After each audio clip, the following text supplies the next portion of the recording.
Found the best electric e-bike that is worth spending your money. It's mostly known for their reputation. People tell that it's the best universal bike for the off-road and both city commuting. Are people lying? I don't know, but I'm here to find out. Let's go.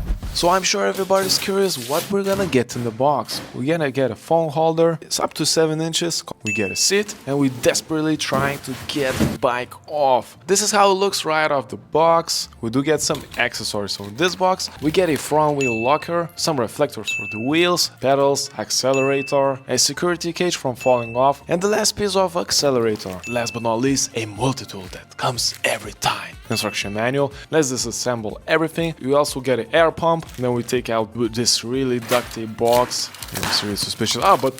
We get a battery. And then we get a charger, because it's electric, right? And let's take out. Boom. It's so hard, so much plastic. And then bam, we get a multi-tool. Let's turn the axis in the front so we can adjust the handlebar. I'm always not over tightening it up because it needs a little readjustment later on. Then we get the front wheel, and of course we're taking the stuff from the accessory box, fixing up everything, make sure everything fits with the front brakes. Ooh, shit. Then, the sliders pop off. We get rear and front fenders. And some more screws. This is how it's supposed to go if you get confused. This is how we install the rear one and the front one. Don't forget the front light. You want to ride this beast in the night too. Then we get a rack. We put on the rack, which is very useful for anything you're trying to put on. That needs to be connected and attached. This is the only part that needs to be adjusted aesthetically. Then we get a battery, the pedals. We're putting on the pedals, the left and the right one. Make sure you put them completely opposite directions. Then you put on the handlebar, connect everything. Look at that cat sleeping. Then we tighten it up and voila, this is the bike, how it looks. We're taking the charger and trying to charge. I just finished building up this bike. It looks kind of stealthy, matte black finish with a little touch of a blue color around here in the front. Also, we have a key for the battery, but I didn't take on the journey. But it's not for turning on, it's for only locking and unlocking the battery. This is the button you have to press to start the bike, and also here. So we have level 0, which is pure manual pedaling mode. And we have the first one, which kicks the bike, and the second, the third, the fourth, and the fifth mode. And let's have a look. Okay, it has some juice on it. Could be because it's kind of lightweight. Let me show you what I mean. I can't say I'm a strong man. Look, see, this is what I mean. You can hold it with your one hand. Perfect, guys. If you guys can hold the bike with one hand, it means this bike is lightweight, which I really feel it. That's why it's kicking in. It's 750 watts, nothing too powerful, right? It does kick like 1,000 if it was a mountain bike. Then you can only accelerate, man. For my lazy ass sometimes, especially after hard work, this is really good addition. Also, let's talk about handlebar. I'm a wide guy with the big shoulders. I'm always used to the bigger handlebars. This one is like perfect for me. Even if you're not wide, it's always more comfortable to have a wider handlebar. It just feels more comfy and more gangster. Most of the companies, what they do is they put a little bit shorter handlebar.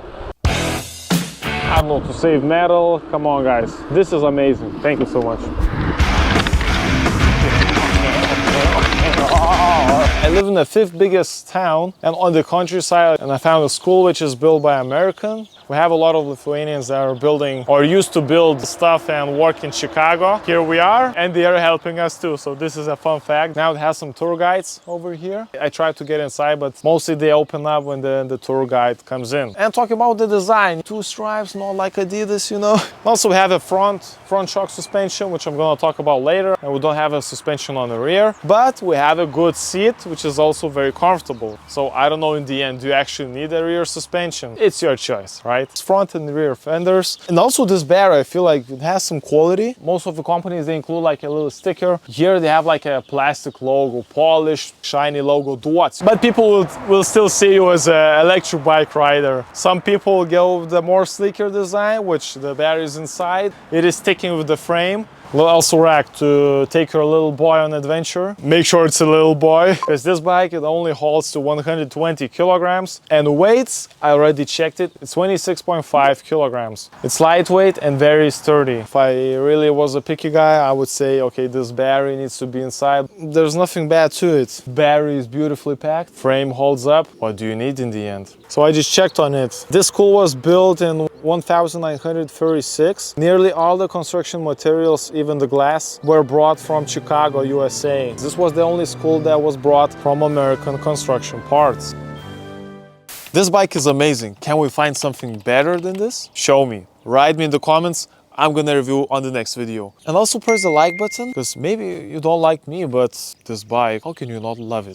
Guys, I can push the limits, but not with the 25 kilometers per hour. Since I have clicky fingers, let's do some hacking process, and I hope it's gonna work. So, first things first, you have to get on the P settings, which you'll have to hold on the plus and minus. Then it gets you to the P settings. Slide it down until you cross the P8. Then you have to get on the 67 number. 100 is still on restriction mode. I don't know. Then get on a P12, which is acceleration boost. It's on the 3, but get on the 5. And now I'm ready for a takeoff, especially after this hill.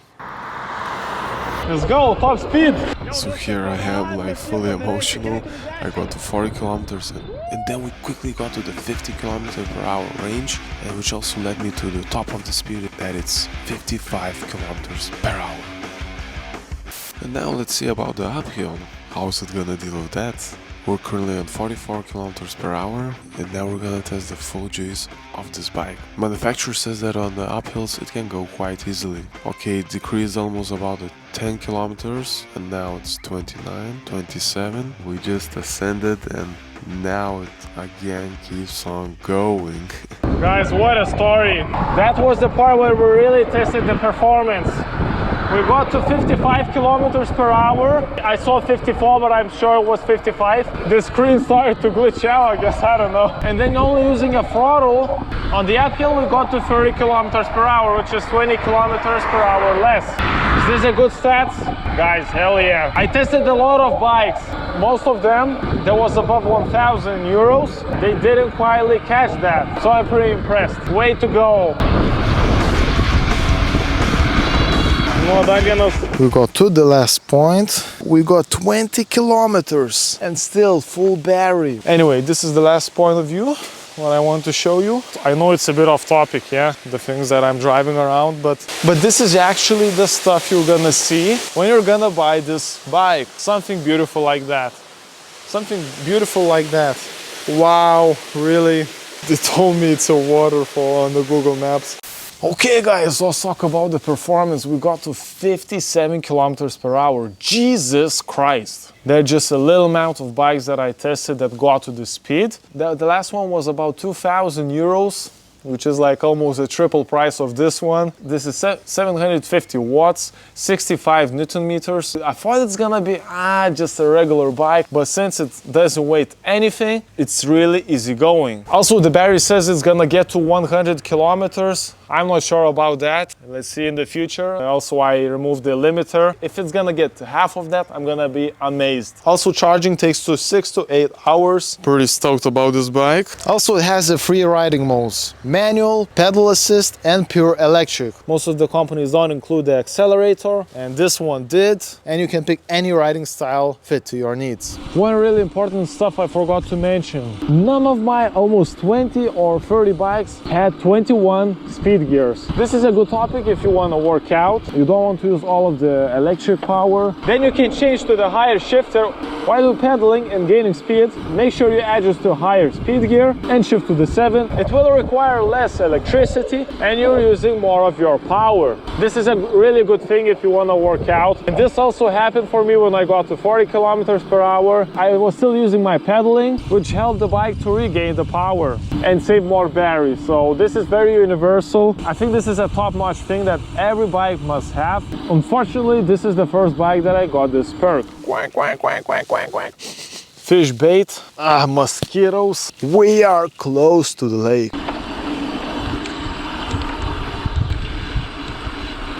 guys, we came up here so fast only because of C29. Yeah, this is the spot where I used to jump from. And is it safe? Wow, guys. Wow, talking about safety, is this bike safe, huh? I wonder. We drove 31 kilometers, a bit of off-road. There was a lot of pure sand, which I wasn't really comfortable driving in there. I wouldn't recommend going fully crazy off-road on the city roads and asphalt, everything, no exception, drive it. But if you want to go really crazy, then you should get a mountain bike. And how's the visibility? There's a front and rear light. And also we have a rear and front mechanical disc brake. Let's test them out, yeah? Shall we?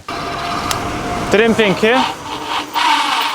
35 kilometers per hour. 1, 2, 3. We got like 4 big steps. Could be 2.5 meters. It's not gonna work as better as hydraulic system. Is it cheaper to maintain? Of course. Does it work better? It's a little bit worse. But does it require a lot of money to maintain? Not at all. It always works. While we're driving, let's talk about the suspension. There's locked and there's open. So if you really drive crazy, crazier than me, everything works with the top quality standards. I always drive the open. It's more comfortable even. But if you're driving more on the off-roads, then maybe locked is better.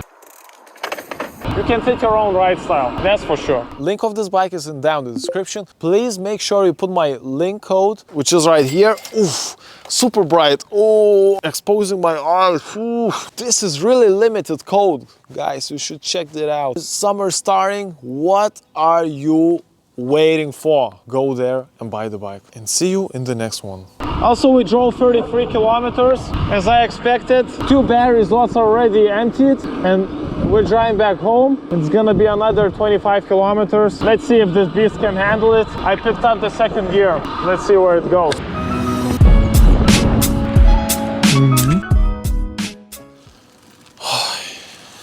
If you didn't know, Duotts also has its own application. So I just connected to my bicycle via Bluetooth and I can choose the level that I want to go. Everything is the samely accessible on only the bike. You don't need to use application. There's a cruise control, but if I press it, oh yeah, it moves. Yeah, so let's not move it. The only con I see on the application is that it shows exactly how many % is left. So right here, we only see like 1 battery slot, and whereas here it's 20%. So it's more, so this battery level is more precise. I just quickly wanted to show you my handlebar section. What is this for? This is for our phone charging, guys. Look, chuk, ba-bam. But then it's gonna drain your battery, but it's a nice little feature if you're really in a rush of charging your phone. Close to the LCD screen, we have 2 more buttons. This is the lights. Usually lights you can control on here, but this is a nice feature that it's a bit separated. Guess who's back, guys? A little off-road scene, because I didn't show you enough of my off-road, but it does have a kick in it. It's not strongly advisable for like hardcore off-roading because of the tires. It's only 2.1 inches width, which is to my mind could be a little terrain off-road, but nothing muddy or slopey. Just stick to the mid-level craziness, all right? Don't go too crazy. I was trying to prove that this is the most universal bike that you can pick for the best price. We drove 60 kilometers. Half of that we drove crazy. I was accelerating and watching on my phone all the time. Where should I go next? Please don't do that. On the second phase, I was driving like elderly. That was a real workout though, because I pressed my gear shifter to the maximum. I was helping bike since it only had 2 slots of the battery left, but we did it. It's enough for me to go to the Poland and never come back. Or I can go to Biedronka and buy a charger and then I'll charge in Poland. Benefits and drawbacks, what? Everything seems beneficial. Oh no, yours is sold out. You have to say something negative. Don't be a sellout. Guys, I'm talking serious. What did we test it? It's 47 kilometers per hour top speed, which is nuts. I mean, it's downhill, but still. Maximum in the city to drive is 50 kilometers with the car, and this was with the bike. Very sleek design, just the battery that is popped out, you know. New generation, oh, I wanna drive. This is not electric, I wanna prove you I'm a strong man. Then you better buy something more expensive, which gets the battery inside. It is just only if you wanna be diverse from the community. Overall, guys, I think it's a no-brainer to go with this bike if you want to go universal. If you don't know if you're off-roading or city commuting, I am more of the off-road guys. Could be a little bit wider tires, but this is the only con I can find. If I could get really picky, then again, what are we paying? We don't pay that much, so we can judge by its look. Like I told you, link of this bike is down in the description. And if you comment what other bike I should review next, it should be a popular option, guys. This is the most influential when you try to find the most popular brands and see if they're really that good. So then you know that you're not paying for the company's name, but you're paying for the quality.